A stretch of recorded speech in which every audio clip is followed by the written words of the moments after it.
বাংলাদেশের কৃষিকার্যে এক বিপ্লব সাধিত হয়েছে।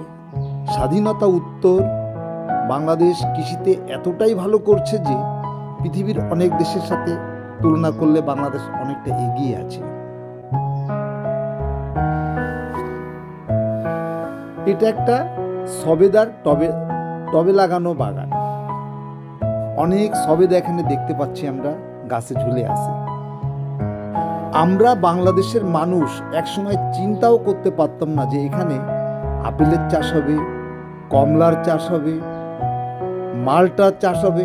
এখন কিন্তু বাংলাদেশে প্রচুর পরিমাণে এসব ফসলগুলো হচ্ছে, এসব ফলগুলো তৈরি হচ্ছে। প্রথম দিকে মালটা কিংবা কমলা চাষ করায় সেসব ফলগুলো একটু টক টক ছিল, কিন্তু এখন কিন্তু মিষ্টি। এখন কৃষকরা সেভাবে চাষ করছে বিজ্ঞানসম্মতভাবে। আমাদের দেশে আঙুরের চাষও হচ্ছে, তবে আঙুরটা অতটা টেস্টি না যেটা অন্য দেশে দেখতে পাই আমরা।